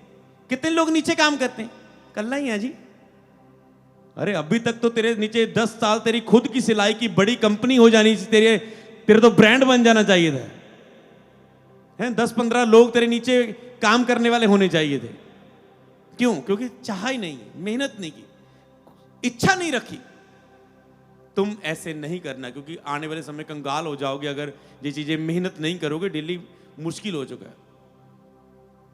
कर्जे उतारने वाले को देखते, उसे पता है वो रोज एक दिन भी मिस नहीं करेंगे। फैक्ट्रियों में लगे हैं वो, पहले सुबह की शाम की करेंगे, फिर ओवर टाइम लगाएंगे। कुछ तो ज्यादा स्पिरिचुअल बनने की कोशिश करते हैं, संडे भी मिस करेंगे, संडे भी लगाएंगे, कर्जा उतर जाए। अरे और चढ़ने वाला। फिर तो भविष्यवाणी रख लो, कुछ भी रख लो, खुदा से नफरत करके तुम नहीं सेट हो सकते हो। उसने कहा अपनी समझ का सहारा ना ले। हफ्ते का एक दिन भी, 4 दिन महीने के नहीं दे पाओगे और कहोगे मैं अपना कर्जे उतार लूंगा मैं अपनी मेहनत से। मेहनत पर घमंड भी ना करो अपने काम पर, हालेलुया, अपने आप पर। इसलिए समझ पा रहे, रोज मेहनत करना। मैं अपनी बुलाहट में समझ पा रहे हैं, आप अपने के लिए बुलाहट के लिए क्या कर रहे हैं, आप क्या तैयार कर रहे हैं। हम चीजें तैयार करते रहते, प्लानिंग्स तैयार करते रहे, आपके लिए हम क्या करें। मिलते हैं मंडे, पास्टर्स को मिलते हैं कि अधिक से अधिक जितने मेंटरशिप में 100-200 आना चाहते हैं, मिलना कभी नहीं मिले, चलो 10-10 करके मिलना शुरू करते हैं। मतलब ये चीजें होती है, आप प्लान करते हैं क्या मेहनत आप कर सकते हैं। मेहनत करें हर डिपार्टमेंट्स में अपनी लाइफ की, हालेलुया। तो समझ पाए, सुसमाचार के लिए मेहनत करें, लगातार डेली चर्च सुसमाचार भेजे, आपकी मिनिस्ट्री डेली प्रार्थना पर मेहनत करें, डेली आपकी मिनिस्ट्री से सुसमाचार हफ्ते में 2 दिन 3 बार तो भेजा जाए। आप इसका मतलब आप मेहनत कर रहे हैं तो आप काटेंगे, क्योंकि मसीह में की गई मेहनत व्यर्थ नहीं है। अगर आप इस सारी चीजों को वचनों के साथ सुजोड़ के देखना, जो मैं कह रहा हूं, मेहनत करना मसीह में, हालेलुया, ये डेली का काम है। तो उसके बाद बस इन चीजों को फॉलो करना, ठीक है। रोज अपने परिवार के साथ समय बिताएं, कुछ टाइम निकालें थोड़ा सा, रोज अपने फोन से लड़ें, ये बेसिक चीजें वैसे लिख सकते हैं। शरीर शैतान तो अब साइड पे ज्यादा हो रहा है, अब फोन ही लग रहा है शैतान बना, फोन ही शैतान लग रहा है ना सबको। उनको तो शैतान तो कभी नहीं देखा, अब फोन ही लगता है शैतान, सब तो ज्यादा बड़ा था। समझ पा रहे, शैतान नहीं आपने देखा कभी, क्योंकि जिसको दुष्ट आत्मा दिखती है उसने ही देखा है। आपके लिए तो ये फोन ही शैतान है। इतना यार, इतना गुलाम बना लेता है, कितना डीठ है ये, शैतान से भी पावरफुल आपको लगता है। तो इसलिए आज का शैतान फोन ही है जिन लोगों के लिए है। पर डिसिप्लिन वाले लोग, जो पढ़े लिखे लोग, बिजनेस मैन लोग हैं, वो फैसला ले रहे हैं कि मुझे 3 महीने तक फेसबुक इंस्टा ये बंद, मेरे बिजनेस में काम देना है, मुझे पढ़ाई में ध्यान देना है। तुम कहाँ हो, हमें ध्यान देना है इसमें, हालेलुया। ओके, हम इनमें ये डेली चीजें रख लेंगे, इसमें लड़ना शुरू करेंगे, इस 21 फास्टिंग में जीत हासिल करेंगे और 40 अगले फास्टिंग में अभिषेक को ग्रहण करेंगे, ऐसा जो इस साल में अद्भुत काम करने वाला है, हालेलुया, बोले आमेन। अगला पॉइंट जो खत्म करेंगे हम, ये सब कोई नहीं करते इसे, पर इसको अपना हिस्सा जरूर बनाना जब समय मिले लाइफ में। डेली जिसे बोलते हैं डेली कसरत करना, डेली रनिंग करना, जो सभी नहीं, कभी कभी आप करते, कभी कभी ये मिस हो सकता है, पर ये इंपॉर्टेंट है। मतलब एक व्यक्ति खाता ही रहता है, कभी चला ही नहीं है, बैठा ही रहता है, खतरा है कल। समझ पा रहे हैं कि आप खा के बैठ जाते हो, आपका काम है 3 टाइम, एक तो फास्टिंग नहीं कर रहे, 3 टाइम खा रहे हो, ऊपर से 3 टाइम काम ही चेयर पर है। तो जा तो सुबह तुर लो, जो खाने के बाद दोपहर को तुर लो, या तो रात को खाने के बाद तुर के उसे बचा लो। अगर ऐसे ही सो जाओगे तो कल खतरा देने वाला है। चाहे जिम नहीं लगा सकते, हम कसरत नहीं कर सकते, जब आपका समय आएगा, जब आपको नीड पड़े, ये डेली वाले नहीं, हर कोई डेली इसे नहीं उपयोग कर सकता। आज के समय में लोग बिजी हैं, समय निकालना तो, पर इसे, क्योंकि बड़े से बड़े मैन ऑफ गॉड ने, जिनसे मैं मिला हूं, या मैं अपने स्पिरिचुअल फादर से भी मिलता हूं, तो उन्होंने कई चीजें ऐसे बताई कि कई लोगों ने, कई पास्टरों ने, कईयों ने ये चीजें ध्यान नहीं दी अपनी लाइफ के बारे में, और बाद में वो पछताए। उन्होंने हेल्थ पे ध्यान नहीं दिया, वो अपनी हेल्थ के कारण इस संसार से चले गए। उन्होंने अपना ये चीज पे ध्यान नहीं दिया, अपनी रेस्ट पर ओवर वर्क किया, मतलब मेहनत की पर ओवर कर दी। समझ पा रहे हैं, बाकी चीजों पर ध्यान नहीं दिया कि अपनी हेल्थ पर, मतलब मेहनत तो की, पर इस 10 चीजों को, सभी चीजों को मेंटेन करके चलना जरूरी। कोई भी चीज तुम ओवर करोगे नुकसान है, वो हर एक चीज दुनिया में बोलते हैं, कुछ भी तुम ओवर करोगे नुकसान तो है। फोन को ओवर यूज करोगे, खाने को ओवर खाओगे, ओवर सोओगे, सब चीजें नुकसान तो है ही सब चीजों का। तो इसीलिए सब चीजों को मेंटेन करना है। इस 10, 11, 12 जितनी भी हुई ये चीजें, इन्हें अपने जीवन का प्रतिदिन का हिस्सा बना लें, तो आपके लिए आपकी जिंदगी बहुत ब्यूटीफुल होने वाली, फ्रेश रहने वाला है पूरा दिन, हर दिन, रोज अपने, जब आप, और लास्ट पॉइंट लिख ले कि रोज अंगीकार करें अपने दिन के ऊपर कि आज का दिन मेरी आशीष का दिन है, आज का दिन मेरे लिए कुछ अद्भुत होने जा रहा है, कुछ मिरेकल होने जा रहा है, आज का दिन कुछ ब्यूटीफुल मेरी लाइफ के ऊपर होने जा रहा है। आज के लिए मैं विश्वास करता हूं, आज कुछ ज्यादा ही कस्टमर आने वाले दुकान पर, आज मेरा बिजनेस ज्यादा ही फिल्मवंत होने वाला है, आज कोई डील मेरी फाइनल होने वाली है। मैं विश्वास से बोलता हूं अनदेखी चीज को। तो इसलिए घोषणाएं करना ना भूलें, विश्वास से घोषणा करें अपने दिन के ऊपर कि आज कुछ ऐसा होगा, और सचमुच हो जाएगा, हालेलुया। अनदेखी चीजों को डेली बोलना शुरू करें, जो डेली आप होते हुए देखना चाहते हैं, हालेलुया। बाकी आप खुद जोड़ें, डेली के लिए आपके लिए और महत्वपूर्ण क्या है। हो सकता है आपका विषय हो, मेरी डेली का विषय है कि मुझे डेली अपने स्पिरिचुअल फादर का प्रीच सुनना है, संडे का क्या हुआ, बुधवार का क्या हुआ, ये मेरे डेली का एक हिस्सा है जिसे मुझे मिस नहीं करना कि संडे प्रीच क्या हुआ, वेडनेसडे प्रीच क्या हुआ। तो आपके कुछ डिफरेंट, आपके वचन सुनने, वचन पढ़ने के अलावा भी कुछ विषय हो सकते हैं जो आपके पर्सनल विषय हो सकते हैं रूटीन के, उसे लिख ले। इन जिंदगियों में जब भी आपको डेली उसमें हाथ रख के प्रेयर करें, उसे पूरा होने के लिए ग्रेस मांगे, पवित्र आत्मा की सहायता मांगे। जब भी ये चीजें सारी शुरू होगी, आप फिर ये लॉन्ग चलने वाली चीजें हैं कि आपको ये लॉन्ग लेके जाएगी। अगर आप इन चीजों को लिखे, वो कभी ना डगमगाएगा, जो इन चीजों पर खड़ा रहेगा वो कभी नहीं गिरेगा। हालेलुया। मतलब प्रभु के सामने मन सीधा होना चाहिए, साफ सुथरा होना चाहिए, एक नंबर विवेक वाला होना चाहिए, किसी के साथ कोई जेलसी जुलसी वाला नहीं होना चाहिए, क्रोधित नहीं। तो जो आपके प्रतिदिन चलता है, इसीलिए प्रेयर करनी जरूरी है। जब प्रभु आपके अंदर एक साफ सुथरा शुद्ध मन पाता है तो वो परमेश्वर की महिमा को देखता है और प्रभु उसे अभिषेक करता है अपनी महिमा के लिए। बोले आमीन, हालेलुया।